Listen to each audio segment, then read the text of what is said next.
The envelope arrived on a crisp autumn morning in Boston, sealed with the familiar wax stamp of his grandmother's estate.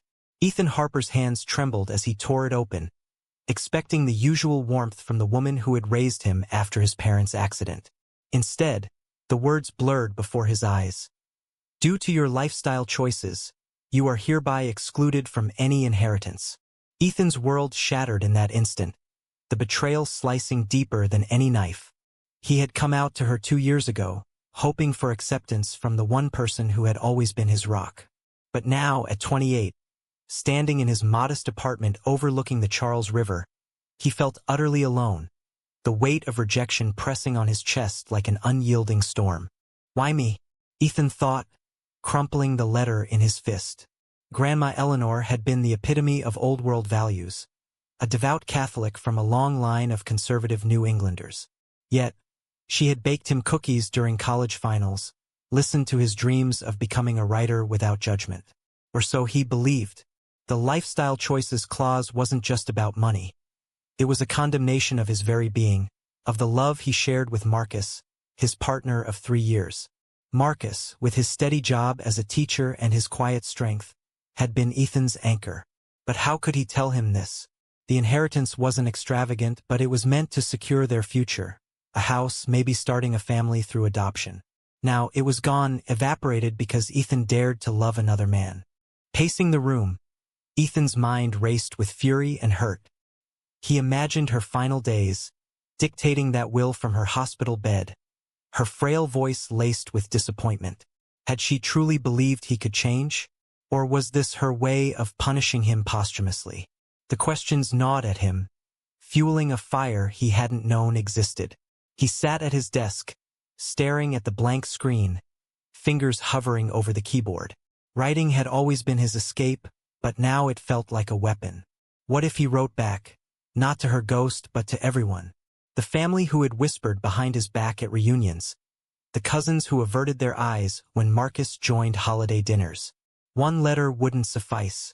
He needed an army of words.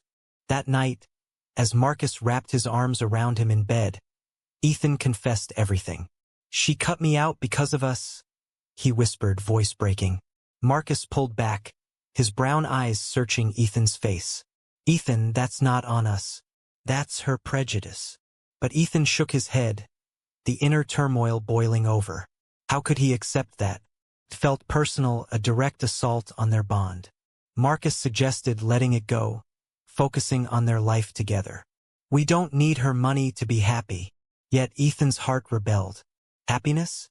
This was erasure. He lay awake, plotting. By dawn, the idea solidified. 145 letters, one for each day since he'd come out to her. Each to a different family member, friend, or acquaintance touched by her influence. Not accusations, but stories. Raw, unfiltered truths about his life, his love, and the pain of rejection.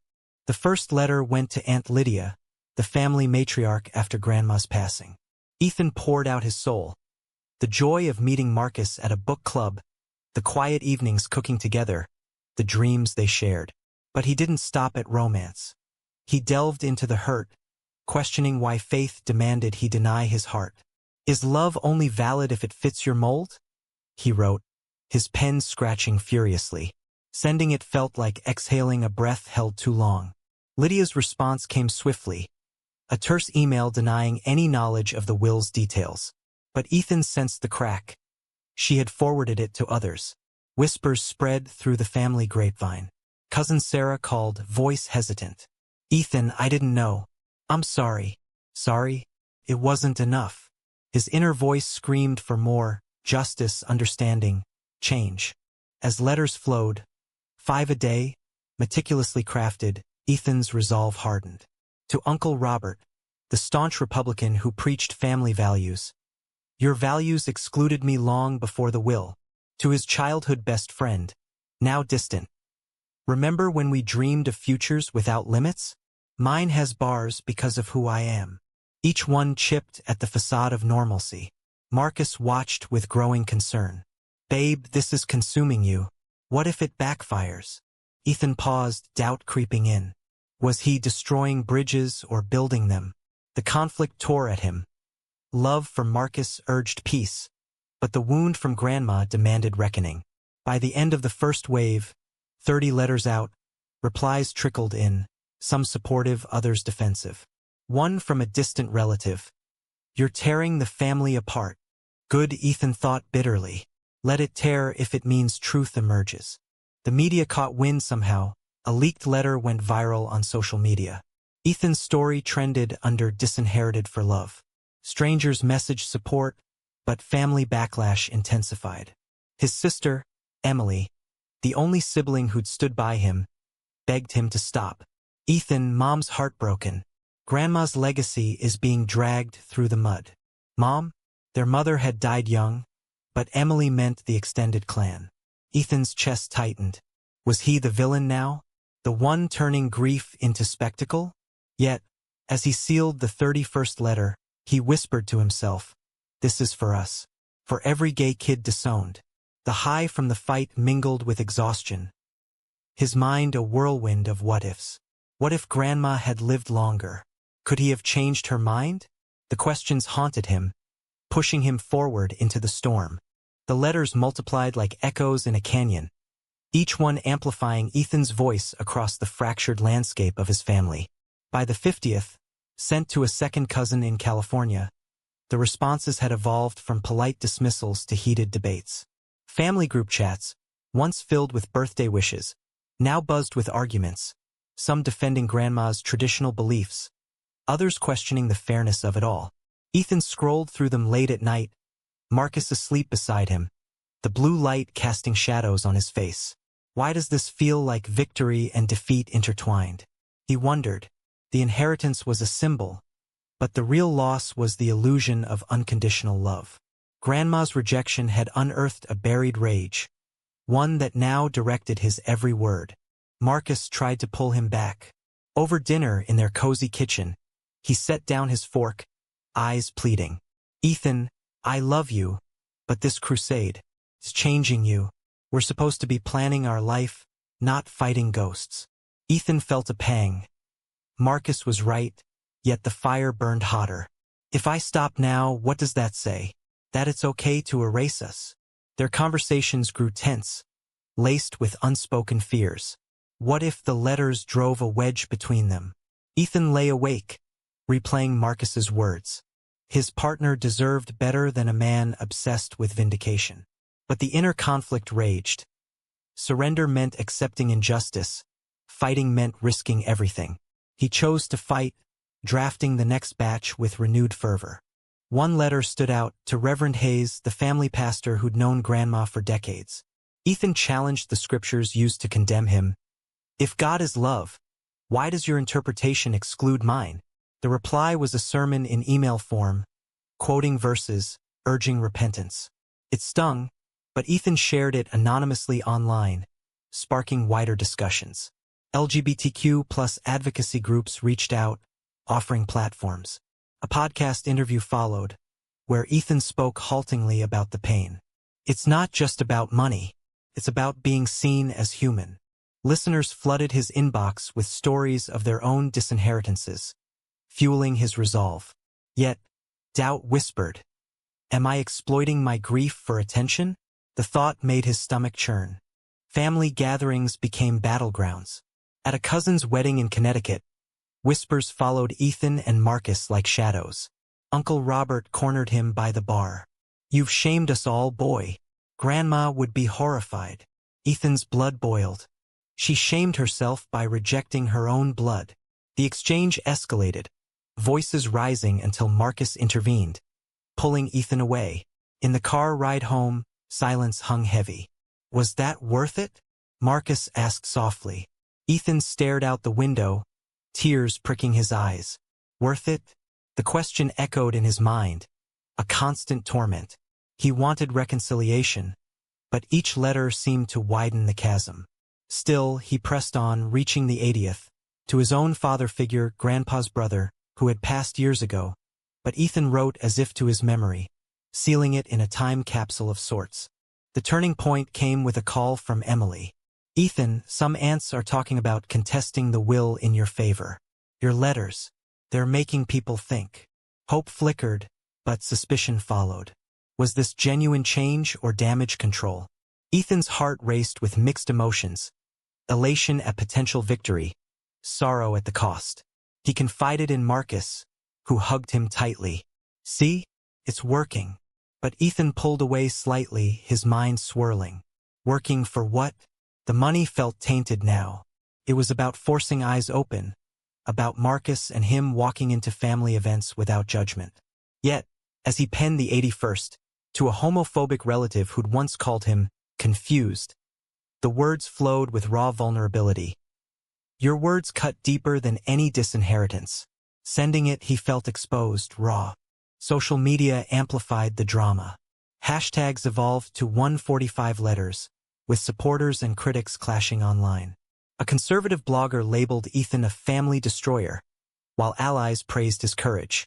The scrutiny weighed on him, invading his dreams, nightmares of grandma's disapproving gaze. Why couldn't you love me as I am? He pleaded in his sleep. Marcus noticed the toll, suggesting therapy. You don't have to carry this alone. Ethan nodded, but inwardly resisted. Therapy meant admitting weakness, and weakness meant defeat. The conflict intensified. Protect his heart or pursue justice.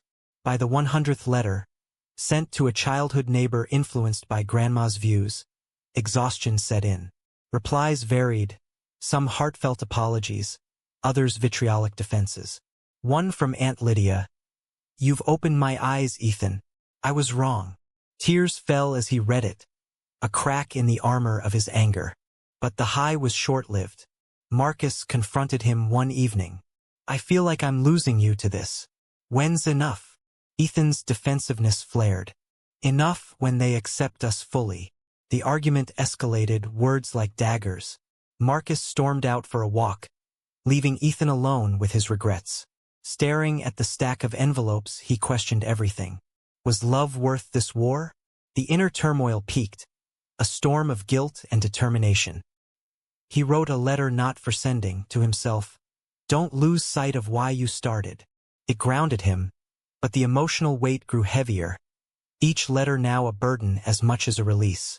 The 101st letter trembled in Ethan's hand, addressed to his estranged cousin Mark, the one who'd unfriended him on Facebook after the coming out post. Words poured out like venom. Your silence was louder than any shout of disapproval. Sending it felt cathartic, yet the backlash hit harder now. Mark's wife posted publicly, accusing Ethan of harassment. The family divided further. Some rallied behind Ethan, others formed a united front against him. Emily texted, "It's getting ugly. Please stop." But stopping felt like betrayal to his core self. Why should I silence my truth for their comfort? The question looped endlessly, eroding his peace. Marcus's patience frayed. Returning from work one day, he found Ethan hunched over his desk, eyes bloodshot. This isn't healthy, Ethan.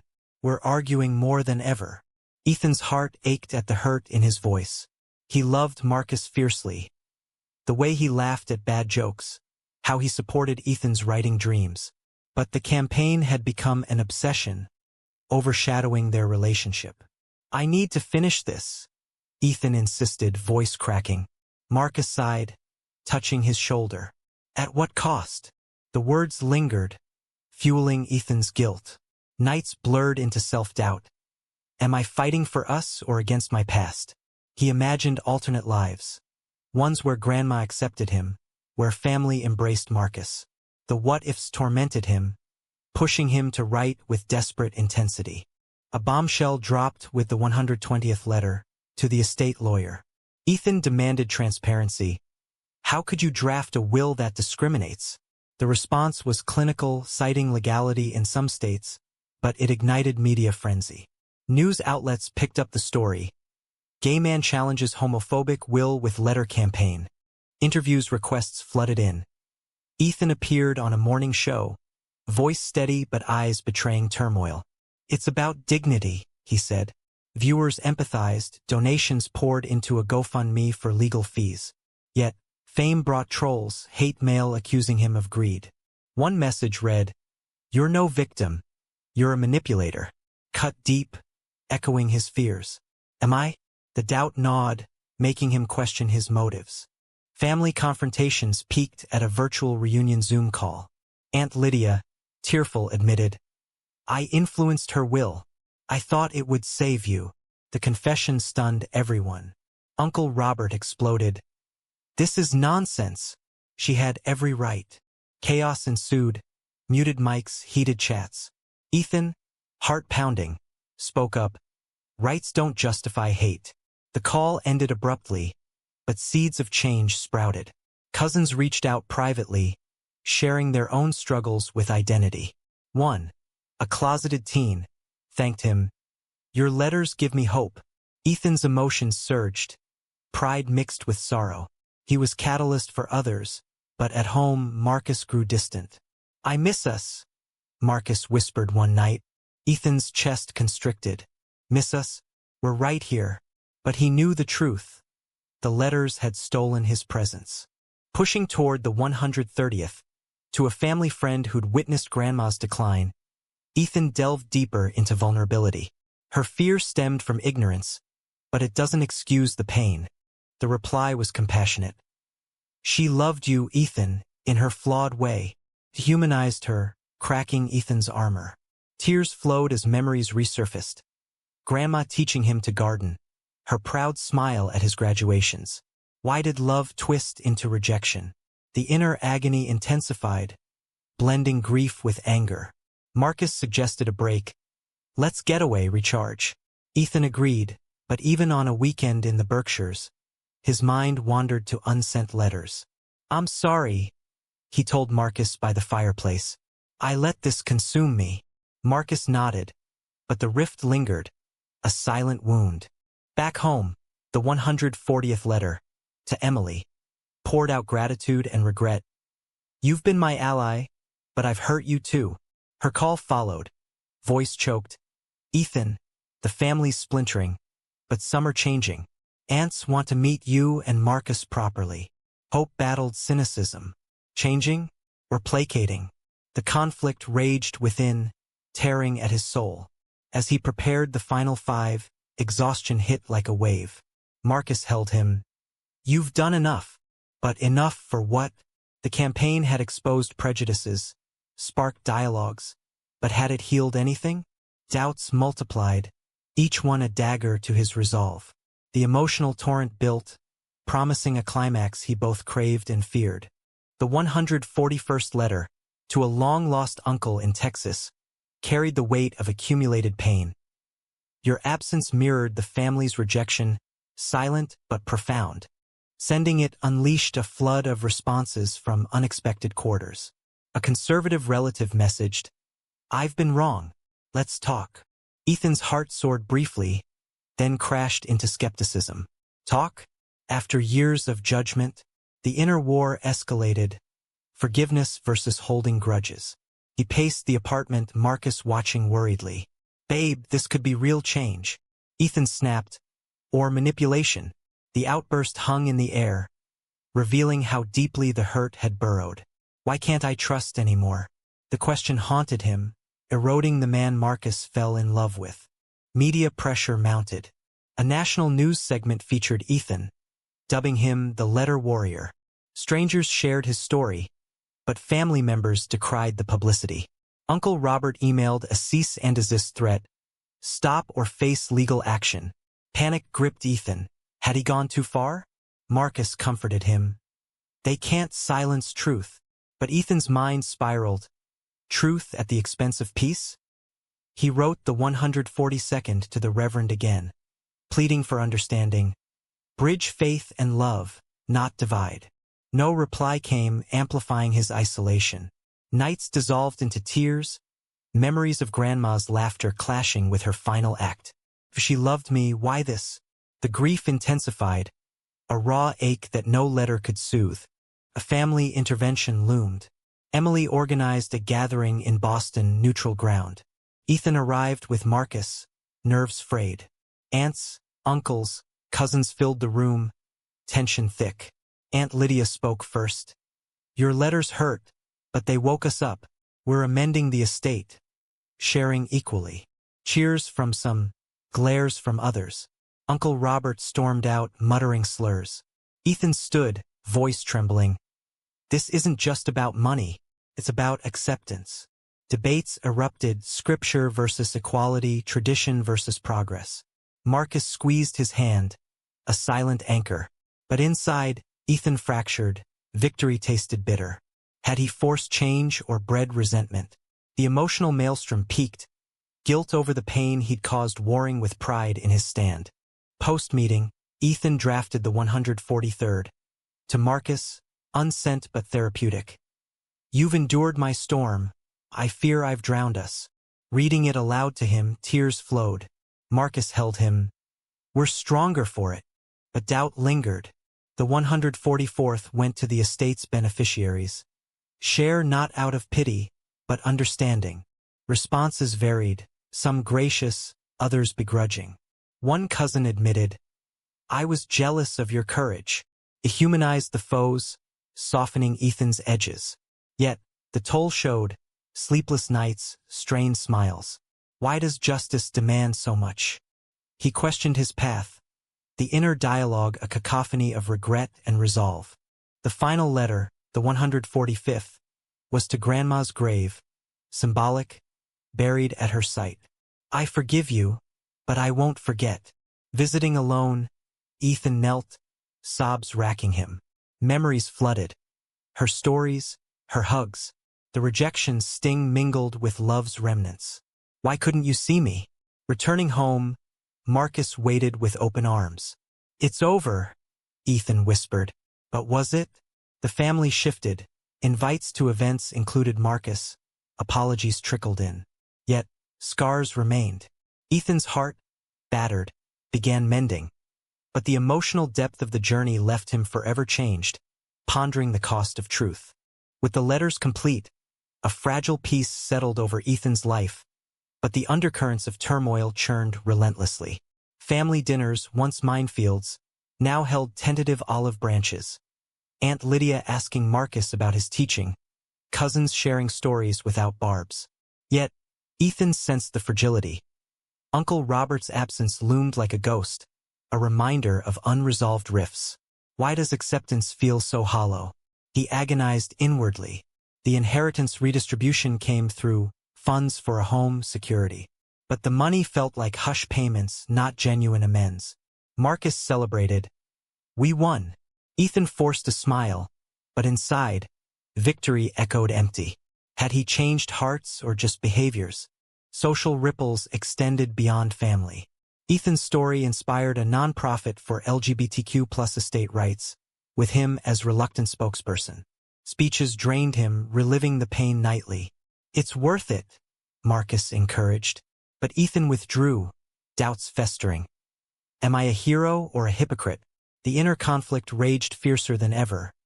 Pride and impact clashing with personal loss. Their relationship strained under the spotlight.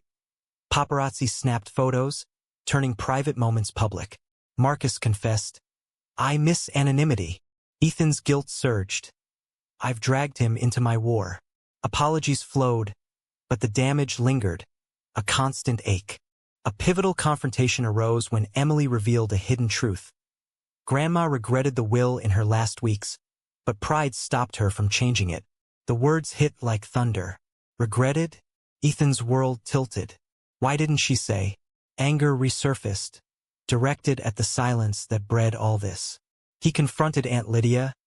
You knew and said nothing? Tears streamed as she admitted complicity. The family imploded again. Accusations flying, alliances shifting. Ethan stood amid the chaos, heart shattering anew. Forgiveness felt impossible now. The emotional torrent overwhelmed him. Grief for what could have been drowning his present. Marcus proposed, let's move forward, just us. They house-hunted in quieter suburbs, dreaming of normalcy. But Ethan's mind replayed the letters, each one a scar. One night, staring at the ceiling, he whispered, did I make it worse? Marcus held him. You made it real. Yet the doubt persisted, a shadow over their love. Social debates sparked by his campaign, online forums arguing inheritance laws, faith's role in family. brought validation but also vitriol. Hate mail arrived. You destroyed a legacy. Each word pierced, amplifying his torment. Why must truth cost so dearly? As months passed, Ethan penned a book about the ordeal, channeling pain into prose. Launch events drew crowds, but he felt exposed, raw. A fan asked, "Was it worth it?" Ethan paused, emotions crashing. It had to be, but inwardly he wavered. The family healed unevenly. Some embraced fully, others distanced. At a reunion, Marcus was welcomed, but whispers lingered. Ethan's heart swelled with bittersweet joy. Love prevailed, yet at what price? The inner scars deepened, a testament to the battle's toll. In the end, Ethan reflected on the journey's profound cost, wondering if change ever comes without sacrifice. Was it right to send those 145 letters, exposing private pains for public reckoning?